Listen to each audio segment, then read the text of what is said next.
Hey everybody, it's Positive Bluebird. And Pablo.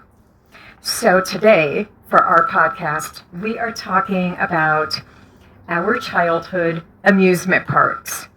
And I'm really excited about this topic because Monday, Wednesday, Friday, when I go to dialysis, the driver chooses to either go all the way down Sheridan Boulevard or the highway. Between the two, I get a piece of Lakeside and Elitch's. Nice. So we're going to start off by talking about Elitch's because it has moved twice. No, it moved once, but it's possibly going to be moving again. Yeah. I guess there's like a bidding war or price conflict. It's all about money. Yeah. But we printed out a bunch of things that I find interesting and stuff that we didn't really know and some stuff that we did know. So the original Elitch Gardens, founded in 1890 by John and Mary Elitch in northwest Denver off of 38th and Tennyson, was a premier botanical garden, zoo, and amusement park known for its lush, charming atmosphere. It was renowned for the historic Trocadero Ballroom, the Elitch Theater, and the iconic Mr. Twister roller coaster.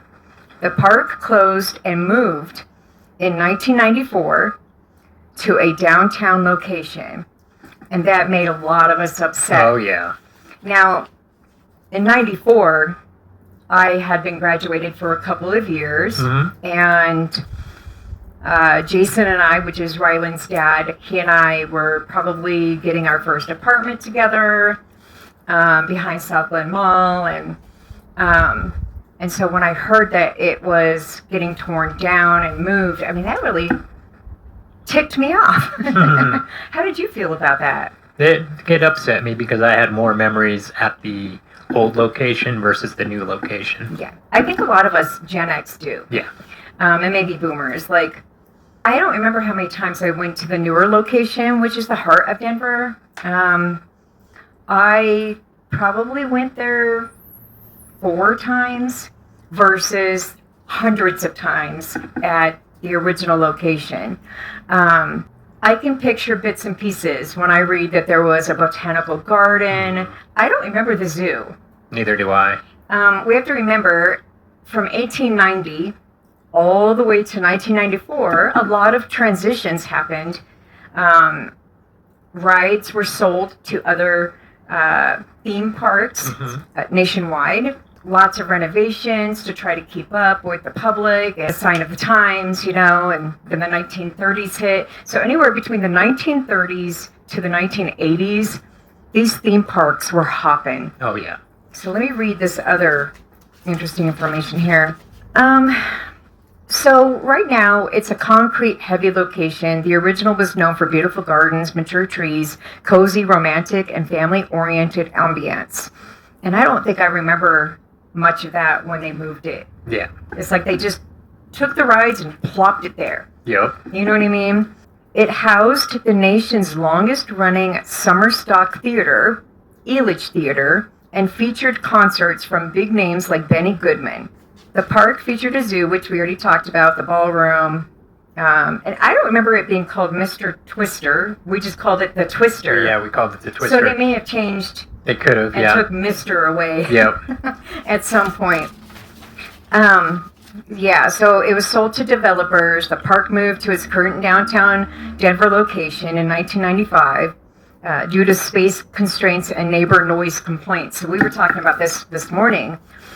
Well, there's so much housing development in Denver, and I see it all the time on the way to dialysis, even around Old Colfax and Sheridan. Lots of condos and townhomes, like luxury condos and townhomes, that you could just buy yourself a house and pay close to the same amount of mortgage as you're paying for the rent.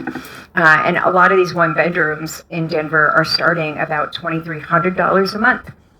It's just crazy. So, but I was thinking, isn't it noisy now if they're building all these luxury condos and townhomes around where Elitch is right now. Yeah, you figured it would. I mean, there's gonna be noise everywhere, and plus, you have to think that you're gonna be hearing the traffic noise from I-25. Okay, so the legacy and remaining structures. While the amusement rides were moved or sold, some elements of the original site were preserved. The Elitch Gardens Theater still stands, along with parts of the original entrance pathway, a carousel structure, and a now restored area holding memories of the old spot. Now, I saw pictures of two different carousel structures. There's an original one that looked like it was painted blue over time, bluish gray, and it had like these pillars and then like a rounded entryway. And we went in there to go on the carousel, the horses and umbrella. Maybe before it moved to the heart of Denver, it was reshaped and redone. Yeah. Like they used the same molding, but they just kind of redid it.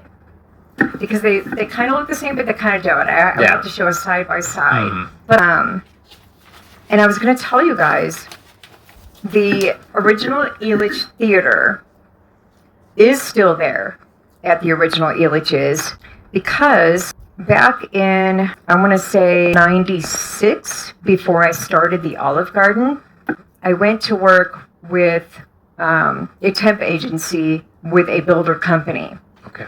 Because as you guys know, I used to work with my mom for a lot of builders in Highlands Ranch, and Parker, and through like Trimark Homes, Ryland Homes, Bishop Viejo. Oh, okay. And so these were like names of those townhomes that we were working for. This little tiny strip of a sidewalk was next to the theater, and I'm sure it's still there. And it was only an 8-plex, so there was like 8 units, and you had to purchase it as a business.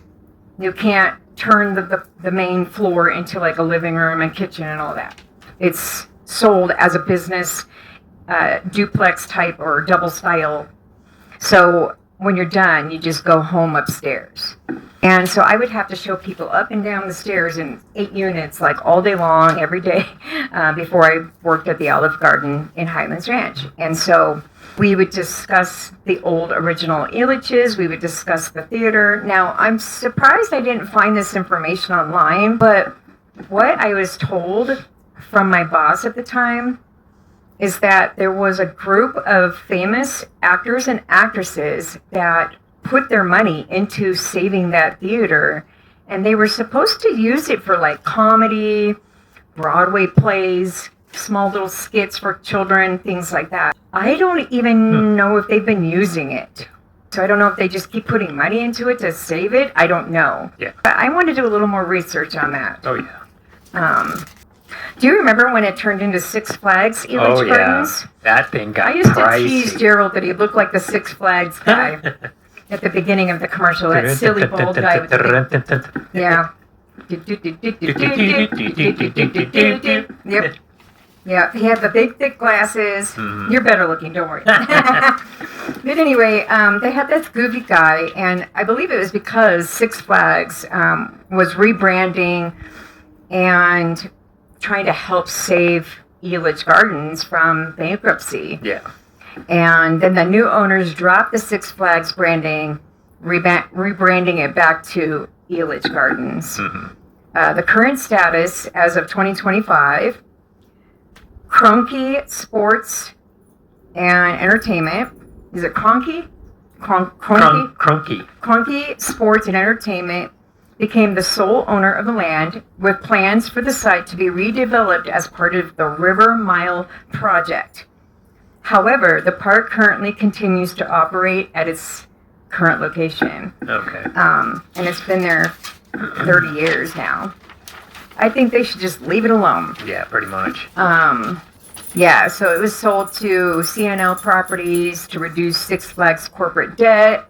Oh, so we were helping Six Flags. It was just a combined, hey, if we brand with you. Mm-hmm. Can you help us get out of debt? Oh, And we'll yeah. help you get out of debt. You see what I'm saying? Okay, yep.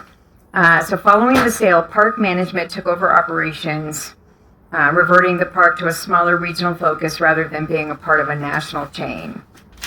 Okay.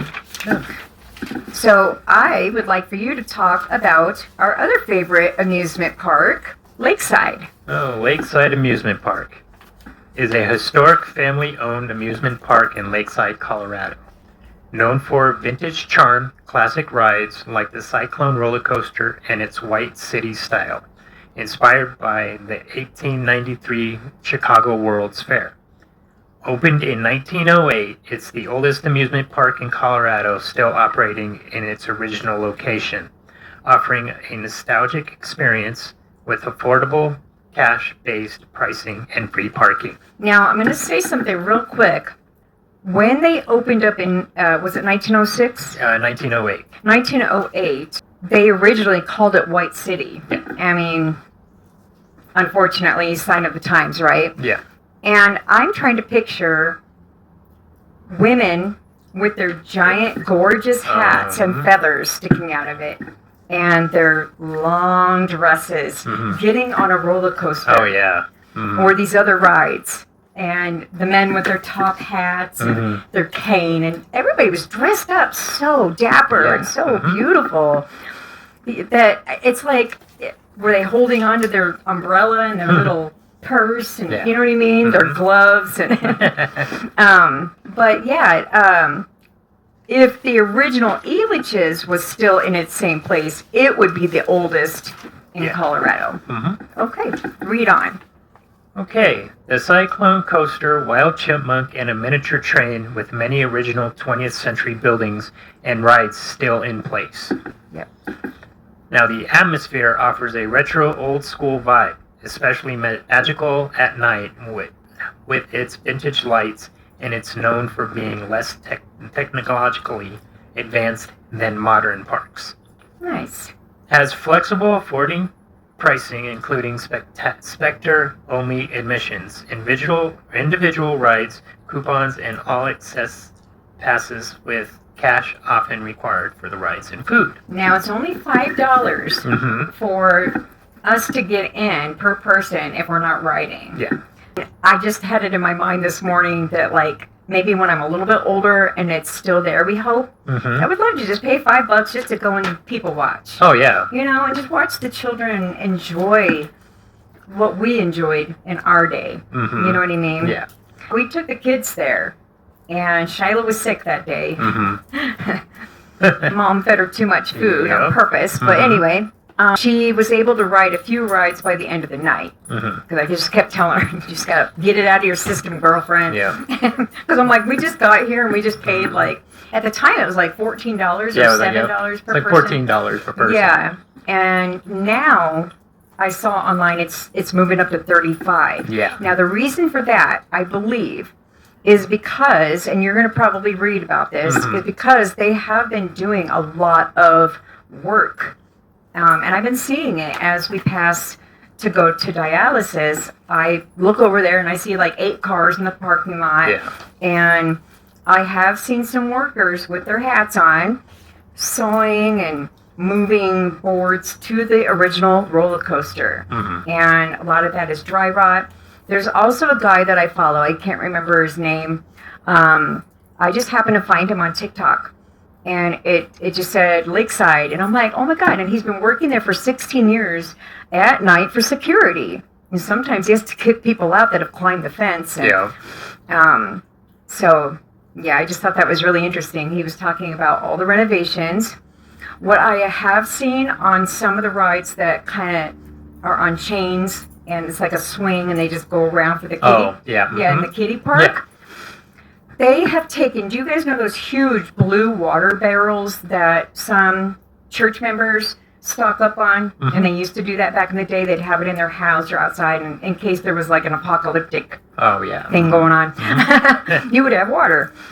So they are taking those big blue jugs and probably putting water in it to make it the same weight of a human. And they're putting them in those swings and testing them. I'm like, That's really smart. I never Yeah. knew that they would do that. So, Mhm. okay. And you're on the next page now. On the next page, give me 1 second here. Whoop, I'm watching the dogs. See, they tend to do things. What are Yeah. you doing, Yorkie? Okay, she mentioned that the park is, they're working enhanced safety with reports indicating modifications are being made to the coaster trains to prevent passengers from their arms outside the cars. Okay, reopening yeah. potential.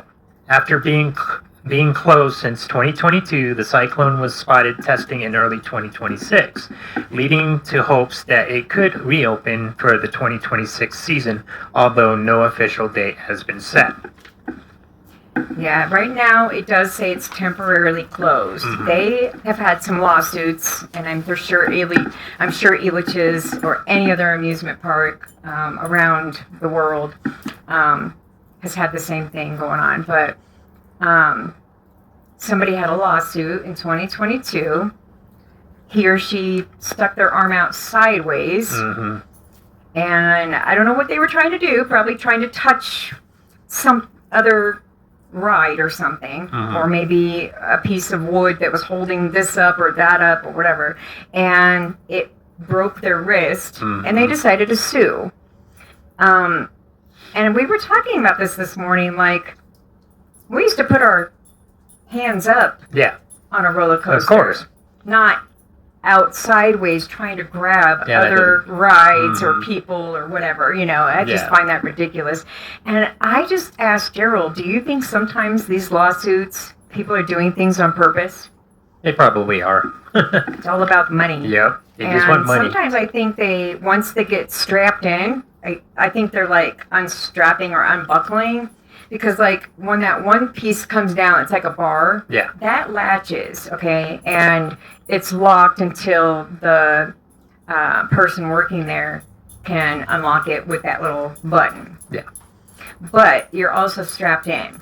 I think people are looking around and unbuckling themselves, and then when the Probably. roller coaster is going this way or going too fast, they're like sliding out, and then they're hanging on, and then here comes a lawsuit. So Yep. I think these amusement parks, if they don't already, should install a lot of cameras. Yeah. We got cameras all over the place anyway.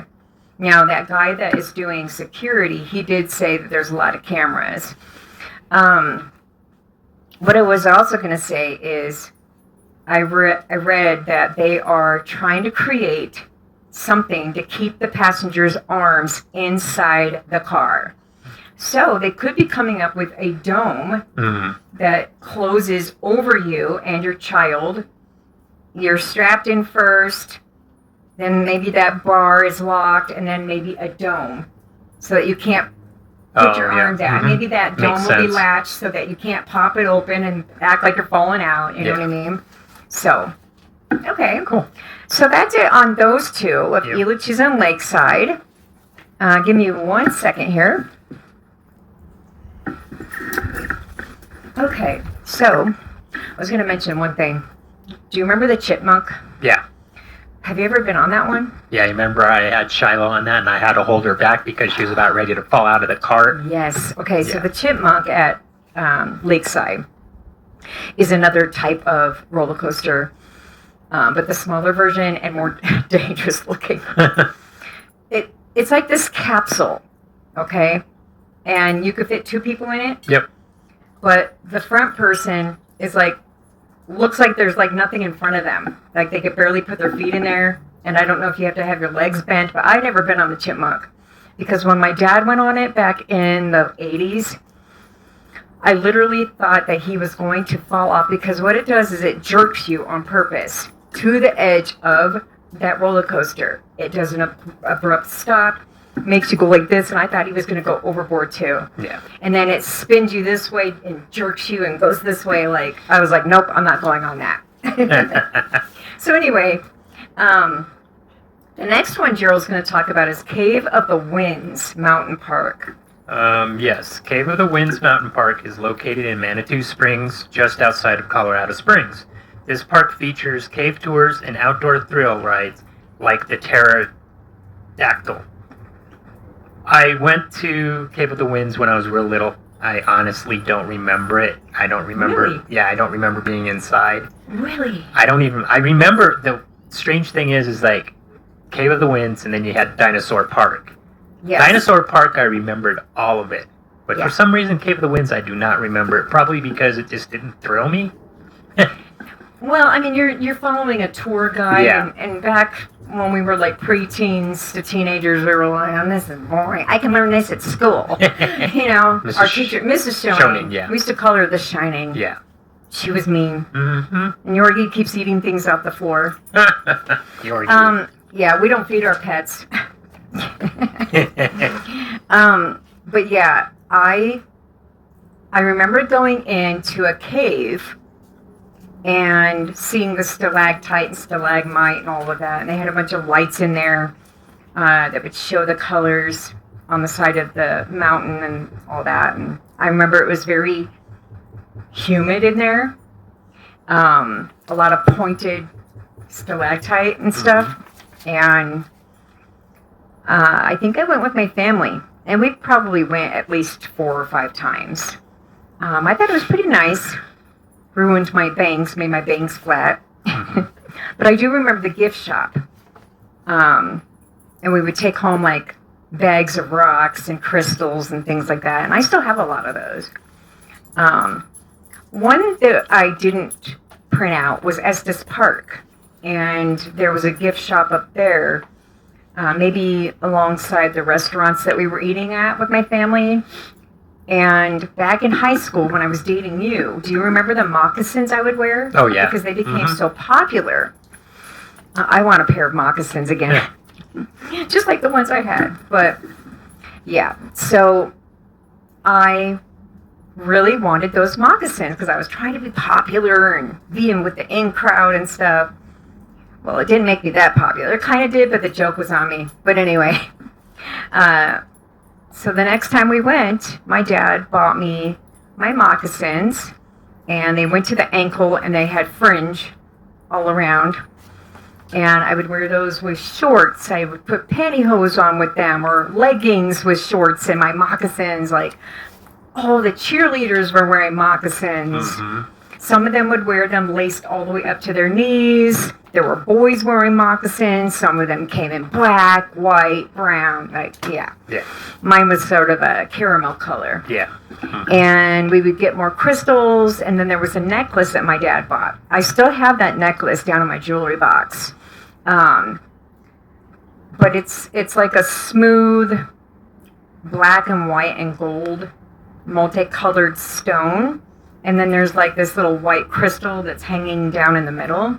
And it has like that gold around the edge. And yeah, I'll have to show you guys. But I still have that. But we used to go to Estes Park all the time with my grandmother, my mom and dad. We'd have picnics up there because it was so beautiful. Lots of forest trees. So, okay. Well, I think that's it on the Cave of the Winds, isn't it? Yeah, it is. Yeah. So, we're going to read one more here. This is about the Royal Gorge. Now, I have vivid memories of the Royal Gorge. The main memory I have is taking the train rides through the mountains, the beautiful fall scenery, spring and summer. Nowadays, it looks like you can eat on the train and have wine and fine dining. I don't know if it's always been like that, but I don't remember that. I remember just taking a train ride, and the conductor would talk about what we're looking at. You know, we're going through a cave, and we're going over here, and this is mountain such and such, you know. And but it's located in Glenwood Springs, Colorado, offering thrill rides, cave tours, and scenic views from atop Iron Mountain via a gondola. Now, I think you said you don't remember going on a gondola.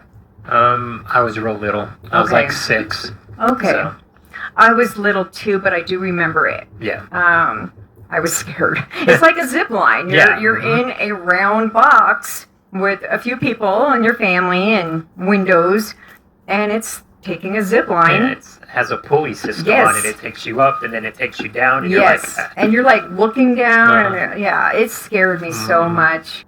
So the attractions include the Defiance roller coaster, the Giant Canyon swing, the Alpine coaster, and guided tours of the historic Fairy Caves and Kings Row.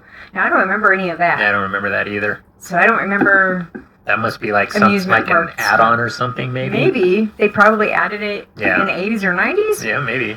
The park is open year-round, though some rides are seasonal, and provides a mix of family-friendly activities and high adrenaline thrills with stunning Rocky Mountain scenery. Yeah, the adrenaline would be the gondola. Yeah.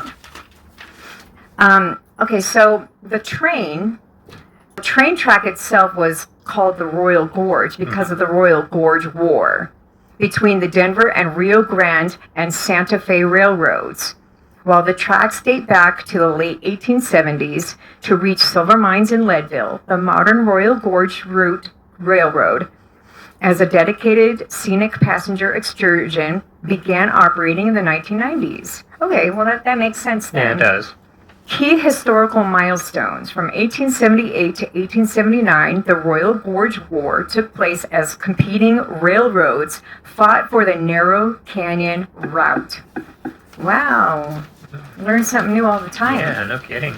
The park sits at over 7,100 feet, providing a unique mountaintop experience. Open all year and seasonal. Features on-site restaurants like Lookout Grill and gift shops, which we remember. May 7th, 1879. The first passenger train traveled through the gorge. In the 1990s, the current scenic excursion service was established to focus on hospitality and history. The railroad now uses restored vintage cars, some dating back to the 1940s and 1950s, to offer a 20-mile round trip between Canyon City and Parksdale. Yeah. Wow. Let's see. There's other attractions like thrill rides, the Defiance, which is the highest looping coaster in the U.S., Cliffhanger, Giant Canyon Swing, Alpine Coaster, Glenwood Canyon Flyer. We remember the guided tours in the historic Fairy Caves, Laser Tag, 4D Motion Theater, Climbing Wall, Giant Maze, and Gemstone Sluice Spots. That must have been added, like I said, Yeah. in the 1990s. Mhm. We were busy graduating and partying. Yep, pretty much.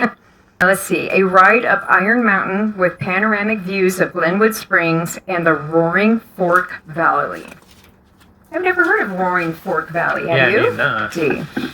Yep, the suspension bridge. Oh, that's the one that you walk across from mountain to mountain. I Yeah. remember that one. I was afraid. If you guys saw Stand By Me, Mhm. and, you know, they're running on that one bridge, wasn't there a suspension bridge in that movie as well? It's hanging Don't over something. recall. Otherwise, it's just the railroad track, Yeah. and they're like running for their lives. Mhm. It's kind of like that with the Yeah. suspension bridge. You're like, oh my god, is this thing gonna break? Yeah, Because like when you're exactly. walking on it, the ropes are making noises. Oh, yeah. Like it's snapping. Mhm. That's scary. Yeah, you won't see me doing any of that anytime soon. It's a major, I guess, famous suspension bridge, not in Jefferson County, but it's a major landmark, while Jefferson County has its own newer suspension bridge on the Clear Creek Trail as part of the Peaks to Plains Trail, built as a recreational feature for hikers and bikers. The Royal Gorge Bridge is America's highest, spanning 956 feet above the Arkansas River, while the Clear Creek Trail Bridge is a newer addition for local trail users. Wow. This is all interesting stuff. So some of it we remember, and some of it I've never heard of, and you know, we might have learned some of it in history class and just forgot, or we Yeah. fell asleep during class. I don't know. Yeah, one of the two. So out of all of these, what is your favorite? Out of all of them, I would probably have to say Elitch's. The original? Yeah, the original Me too. Elitch's. Me too. That and Lakeside. Yeah, Those Lakeside. will Mhm. always stand out as my favorite places to go. And I'm really glad I came across that guy that works at Lakeside, and he occasionally goes live and shows what's going on, and he has said that sometimes he hear stuff. He said it is most definitely haunted at night when it's dark. I bet. I'm like, wow. Okay, one thing that we also forgot to mention, the doll on the roof. Oh, yep. Do you remember her name? Laughing Annie, wasn't it? Laughing Sal. That's it. Mhm. Laughing Sal. Now, Sal has had a few makeovers. Mm-hmm. I think she came out in the 1930s, and, they made over her wig or whatever on the doll, because it used to be black and curly, and then over time, it was red and curly. And her facial feature kind of changed a little bit. Yeah. But she was like this big, giant, laughing doll that sat above the roof of the fun house, Yeah. and it had a bunch of mirrors in there. And I didn't like it because I was always getting lost. But it's still up, but Sal is not on the roof anymore. They took her down because of vandalism over the years, and so she's sitting in a preserved box with glass in, I think, a museum in another state, is what I learned. Okay. So, so they're protecting a few pieces here and there. Yeah. And if rides have come and gone, I'm sure they're in a historical museum. Yeah. Like, they probably can't save the entire ride. Like, remember the spider or the octopus? What was that called? I think it was the spider. The spider. That sounds like the spider sounds Yeah, familiar. it had legs that were had a bunch of bulbs on them. And they would light up, and the spider would just go up and down like this, and it was a ride of like 6 spiders, and you sat in it, I think, by yourself. So, like, let's say they're not using the spider anymore, then they would just take one of those cars and put it in the museum. You see what I'm saying? Yeah. And I don't know what they would do with the rest of it. Probably trash it at a metal shop or a big old junkyard or something like that. Some of the HGTV shows that we love to watch, some of them explore old junkyards, and you'd be amazed what they find, like light up signs that are old, advertisement signs, a chair from the 1800s that was at an amusement park, or like a little merry-go-round car or something like that. So this has been fun, you guys. I hope you guys enjoyed this one. It's almost 40 minutes. There's actually one more that we forgot. Sure. And it's the amusement park located in Colorado Springs, is the North Pole Santa's Workshop. Yes. A vintage Christmas themed park situated at the foot of Pikes Peak. Yes, that's right. And it's just a small, cute little workshop and Christmas-themed park. That one I don't remember too much, but I do remember taking Ryland when he was 6 and younger with some friends of mine, and I believe my ex-husband Jason and I used to take Ryland there. Maybe my mom took him there, but my brothers and I have been there. Yeah. And I'm sure all these places have changed along the way.